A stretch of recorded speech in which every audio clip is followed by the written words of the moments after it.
지금 여러분께서는 YTN 해직기자 노정면이 진행하는 국민TV 라디오 노정면의 뉴스바를 듣고 계십니다. 네, 조금 전에 들으신 노래 정태춘 그대 행복한가. 10년 전 2003년도에 발표된 정태춘 5집 아 대한민국에 수록된 곡이었죠. 요즘 청춘들이 외치고 있는 안녕들 하십니까의 2003년 버전이라고 이해하시면 될 것 같습니다. 조중동이 감추는 세상, 조감세상 시간입니다. 매주 화요일 이 시간에는 조중동으로 대표되는 주류 언론들이 감추고 왜곡해온 현장을 찾아갑니다. 지난 7월 현대차 희망버스에 참여했던 비정규직 노동자 수십 명에게 징역 또는 벌금형이 선고됐습니다. 자, 오늘 현대차 비정규직 문제 알아보겠습니다. 전국 비정규직 노조 연대회의 오민규 정책위원 전화 연결되어 있습니다. 오 위원님 안녕하세요. 예, 안녕하십니까. 예. 네, 판결이 지난 금요일에 있었죠. 예, 그렇습니다. 네, 징역 2년 선고받은 분이 있던데 누구시죠?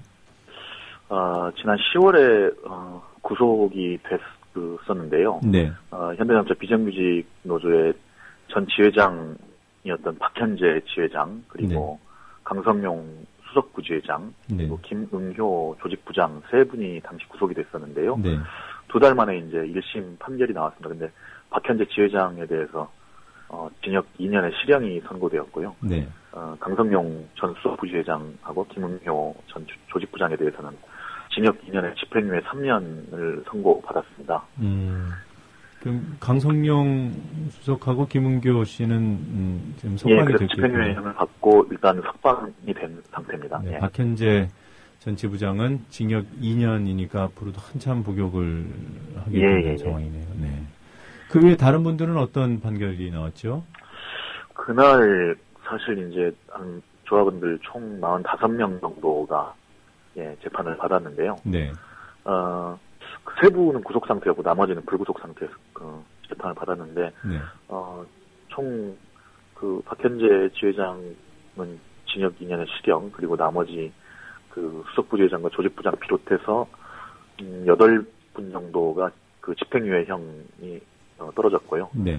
나머지 30여 명 조합원들에게는 작게는 300만 원, 많게는 500만 원가량의 개별적 벌금들이 떨어졌습니다. 네. 그러니까 지난 7월에 있었던 현대차 희망버스 때 현대차 공장 울타리를 놓고 용역하고 대치하지 않았습니까? 예, 맞습니다. 네, 그때 이제 문제가 있었다. 그것을 박현재 지부장이 지시했다. 이런 혐의죠? 예, 그렇습니다. 당시 폭력이 있었던 건 사실인가요? 물리적 충돌이 있었지요. 예, 있긴 있었고요. 전부터 회사 측에서 합법적인 노조 활동을 하고 있는 저희 비정규직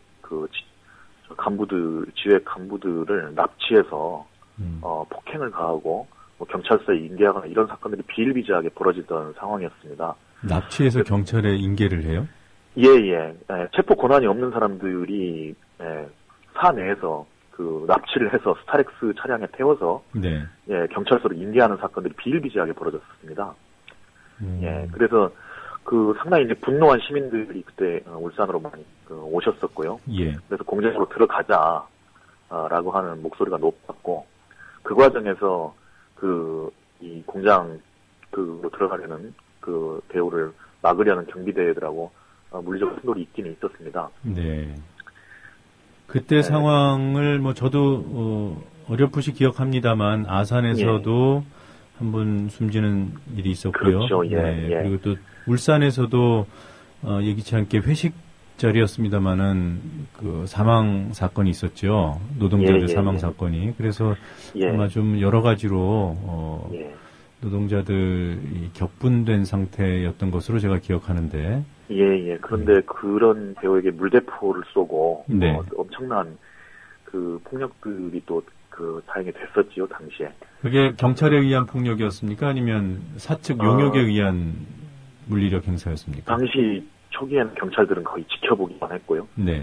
사측 관리자나 용역들이 직접 나서서 펜스를 치고 거의 경찰들이나 다름없는 일들을 현대차 사병들이라고 해야 될 것 같은데요. 사측 관리자나 용역들이 그런 일들을 벌였었습니다. 네. 그때 용역 그러니까 지금 그 노조원들의 그 폭력 행사 부분에 대해서는 지금 법원이 이렇게 판결을 한 거고요. 예. 그 당시에 뭐 소화기를 쏘고 뭐 심지어는 소화기 빈통을 이따금씩 던지고 뭐 이물질을 던지고 예. 어떤 폭력을 행사한 그런 용역이나 사측 관리인들은 처벌된 경우가 있나요? 저희 민주노총 울산본부와 함께 조사를 해서 약 10여 명의 관리자나 경비대에 대해서 고소고발을 했었습니다. 네. 근데 지금 그분들이 처벌을 어떻게 받았는지는 뭐 알려지지 않고 있는데요. 네. 만약에 처벌을 받았다면 언론에 떴겠죠. 그게 저도 기사 검색을 해봤는데 안 나오더군요. 예. 그렇다면 아직 처벌 받지 않은 걸로 봐야 될 것 같습니다. 네. 자, 다른 얘기 좀 여쭤보겠습니다. 예. 최근인데요. 11월 29일로 기억합니다. 쌍용차 불법 파견을 확인하는 판결이 있었죠. 예. 그날 안타깝게도 손해배상 판결을 하고 같이 나왔어요. 같이 나왔어요. 네. 예, 맞습니다. 예. 그 판결 내용 좀 설명해 주시겠습니까? 예. 기존의 그 불법 파견과 관련한 중요한 판결은 완성차 업체에서는 현대차하고 한국 GM에서 있었는데요. 네. 이번에 쌍용자동차에서도 똑같은 불법 파견을 확인해주는 판결이었습니다. 판결 내용도 네. 현대차나 한국 GM 판결문에 나오는 내용들과 거의 똑같은 내용의 판결문이 나온 걸로 확인이 됐습니다. 네. 생산 라인에서 정규직 노동자들과 같이 컨베이어 벨트에서 자동차를 조립을 했고 하청업체가 하는 일은 그저 근태 관리 이상 하는 일이 없었고 네. 따라서 특별한 기술이나 이런 것을 요하지 않고 거의 자동차 조립 업무는 원청의 지시에 의해서 정규직이든 비정규직이든 다 동일하게 업무를 했다. 그렇다면 이것은 근로자 파견에 해당하고 네.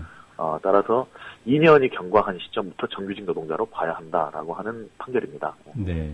그 불법 판결로 확인하는데 뭐라고 할까요? 좀 특별한 증거들이 있었다고 들었어요. 예, 그렇습니다.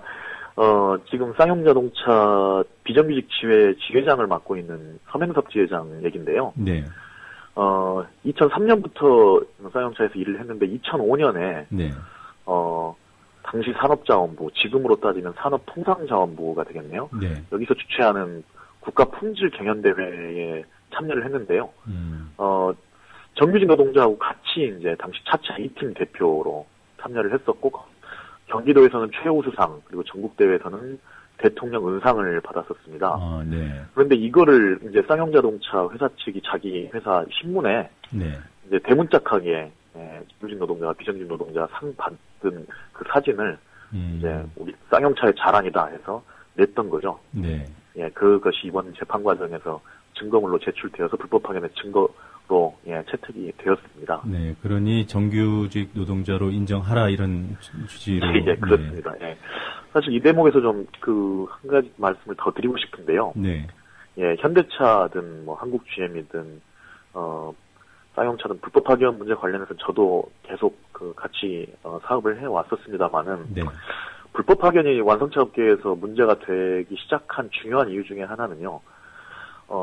자동차를 조립하는 노동자들이 네. 똑같이 정규직이든 비정규직이든 어떤 업무를 하더라도 사실은 내 업무가 조금이라도 나사 하나를 조금이라도 덜 조이면 배기가스가 더 나올 수도 있고 또는 차량을 타고 있는 운전자나 승객들이 이 차량의 오작동으로 인해서 어떤 일을 당할지도 모르는 그런 정말 중요한 업무라고 생각을 하거든요. 예. 내가 하는 일에 이 차량을 타는 승객들의 안전 이것이 달려있다라고 하는 그런 사실은 자부심과 사명감으로 현장에서 일을 합니다. 예, 정규직이 일을 하든 비정규직 일을 하든 똑같이 중요한 일들을 하는데 네.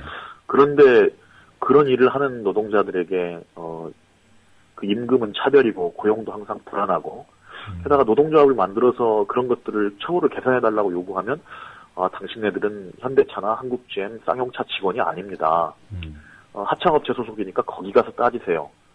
라고 완전히 모른 척하는 모세로 일관하는 그런 사업주들의 문제. 거기에 이제 분노해서 네. 우리도 똑같은 차를 만드는 노동자들이고 같은 자존심을 가지고 자부심을 가지고 차를 만든다. 네. 라고 하는 그런 것에서 출발을 했었는데요. 사실 최근에 현대차 산타페가 아니라 수타페다. 뭐 이런 그 차량 결함들이 계속 발견이 되고 있는데, 현장에서 그 차량 조립하는 노동자들 사실 잘 알고 있습니다. 이런 문제점이 있다는 사실들.